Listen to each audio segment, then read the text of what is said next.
estudios de BTV Noticias el expresidente de la República, el doctor Julio María Sanguinetti. Doctor, buenas noches, gracias por su tiempo. No, encantado de estar una vez más acá. Un gusto. Usted vino muy temprano y mirando con la producción las convocatorias de las comisiones parlamentarias, 15:30 el lunes en la Comisión sobre Posibles Actos de Inteligencia de Estado en Democracia, recibir al doctor Julio María Sanguinetti. ¿Finalmente confirmó que va a ir? Sí, voy a ir, podía no ir, pero voy a ir para que nadie se imagine ninguna cosa extraña ni ninguna suspicacia. Aunque se sabe lo que voy a responder, porque ya lo he dicho públicamente en todas partes. Es decir, que rotundamente el gobierno no impulsó ninguna medida fuera de la ley, ninguna medida de espionaje, nada que pudiera rozar o violar o cercenar los derechos de los individuos o de las agrupaciones políticas o sociales. De modo que eso es clarísimo y es rotundamente claro. Dígase lo que se diga. ¿Que pueden haber ocurrido episodios? Sí. Siempre es posible. Apareció el archivo Barney. También, por eso, hay gente que en los servicios de inteligencia, unos que estaban adentro, otros que estaban operando desde afuera. Son enclaves que han existido y yo le diría que de algún modo siguen existiendo. Porque en este mismo gobierno hubo esa especie de asalto en la Facultad de Humanidades al grupo de antropología forense que está buscando desaparecidos y que los mismos grupos sociales han señalado que era alguien. Saber qué pasó.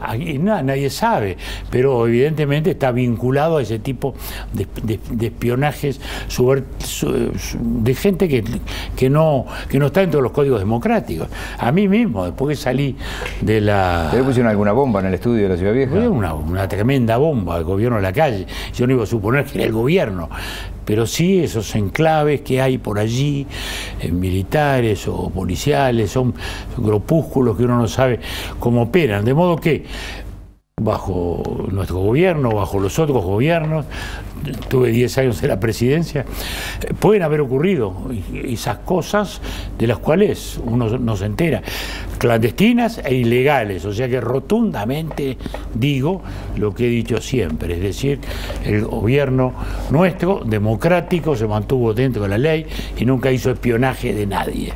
¿Usted ve alguna segunda intención en el momento en que usted es citado de parte de la comisión?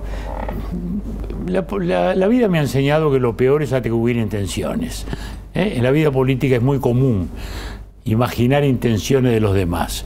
Bueno, hay gente que puede imaginar esto en función de la actividad política actual o de mi actividad política actual. Yo no entro en ese terreno. Cuando el Partido Colorado tenía los caudales electorales que tenía, era obvio que había 3 o 4 candidatos presidenciales. Incluso en Canelones hubo un momento que había hasta 7 o 8 candidatos a la intendencia. ¿Se acuerda de eso? Sí, señor. Incluso a la salida de la democracia. Sí, ahora, señor. Cuando baja el caudal electoral, que haya 4 o 5 precandidatos, bueno, ¿suma eso o resta en la interna? No es necesariamente malo ni necesariamente bueno, en la medida en que luego habrá digamos, unos que predominen sobre otros. O sea, hoy en el papel todavía no está definida la oferta electoral del partido. Sí, los senadores Amorín y Cuitiño ya han configurado una fórmula, el diputado Amado anda por el otro lado. Sí, Germán Cardoso en algún momento dijo también. Germán Cardoso también, pero ahora Germán está ya dentro del movimiento Ballistas, que fue quienes me vinieron a ver últimamente para que fuera su portavoz, para que los amalgamara, y allí están, sí, un conjunto de diputados también, además de Germán, el diputado Conrado Rodríguez, el diputado Berry de Paysandú, anoche estuvimos en Maldonado, bueno, y de allá Tabaré Viera y el intendente Rivera, es decir, y otros movimientos, el de Tabarecito Hackenberg en Canelones, por ejemplo, es decir, individualidades, amigos, ¿no?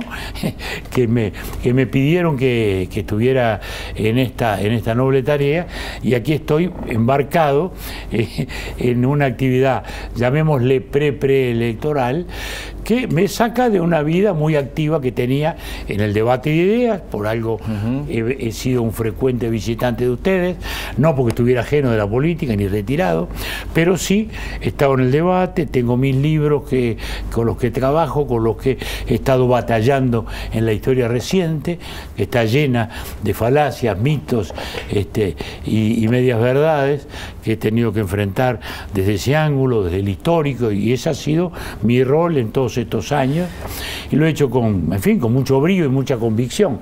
Bueno, esto de algún modo me saca. Ahora estaba preparando un libro y bueno, estoy trabajando de a 10 minutos en 10 minutos. Talvi no le gusta a Sanguinetti, escucha uno por ahí, ¿es cierto eso? No. ¿Por qué? Yo siempre que me han preguntado he hablado bien de Talvi, porque creo que además tengo una muy buena relación con él, yo diría amistosa. Ha venido con frecuencia a mi casa, hemos hablado con mucha correspondencia. Talvi es una importante figura y en la medida que aporte al partido lo va a hacer, no tengo la menor duda. ¿De cara a las internas usted va a decir públicamente a quién va a apoyar? Bueno, yo diría que necesariamente sí, porque este movimiento ballistas va a estar en la interna con un candidato propio apoyando a otro. O sea que ya esto no está definido aún, ya lo veremos. Bueno, ojalá la incorporación de Talvi sea una incorporación abierta, que abra espacios para que se genere un gran espacio de optimismo. Optimismo que ha renacido en el Partido Colorado, que eso es lo importante. Porque hace un mes todavía había muchos desalientos, desorientaciones, y eso es lo que me deja feliz de la salida de Ballistas, que se cambió el humor. Ya aquella cosa depresiva, que qué va a pasar. Bueno, ya mucha gente siente que hay un movimiento que va a incorporar parlamentarios ballistas, a cualquiera sea la estructura, que está mirando hacia un gobierno de coalición y que representa las cosas que históricamente hemos representado. Hace unos meses me dijo en una de esas entrevistas, Mujica me usa a mí, me dice que yo voy a ser candidato para ser candidato de él, y sin embargo usted picó adelante. No, pero yo no soy candidato a la presidencia. A la presidencia no. Bueno, ¿Y no lo será en ningún caso? No, a la presidencia. No, a la presidencia no, porque es una decisión existencial que tomé cuando salí de la segunda presidencia, por muchas razones. Una, porque quería escribir sobre los temas históricos e ideológicos en los cuales el país tiene un enorme agujero todavía. Pero el Senado sí no lo descarta.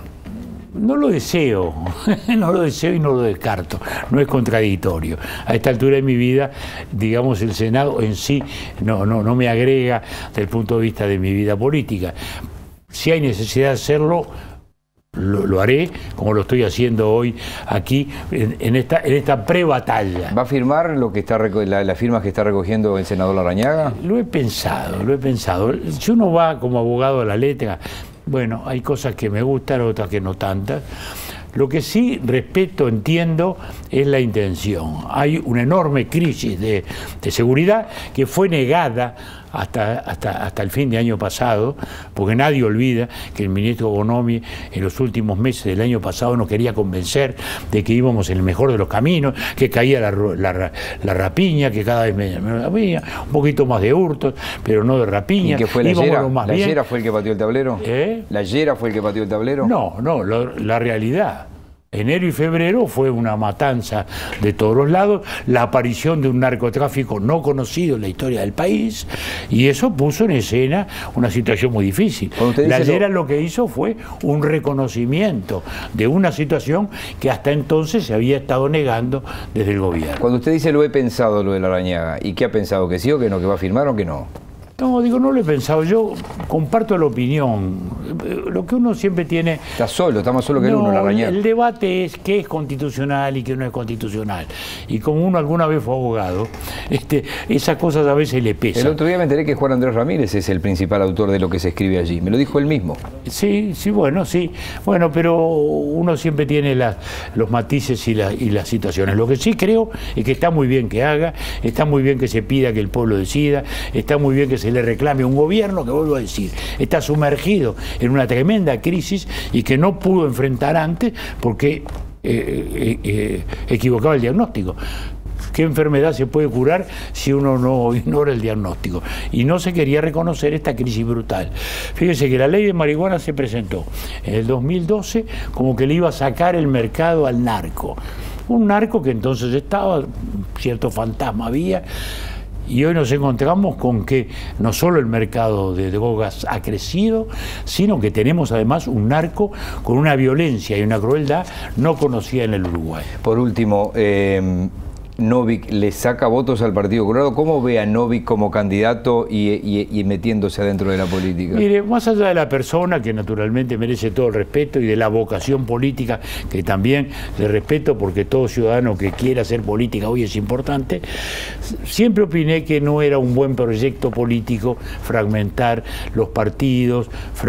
Evidentemente él trabaja en la órbita hoy de los partidos tradicionales, como definición política, de modo que estará quitando votos colorados o blancos. ¿Qué se gana con dividir?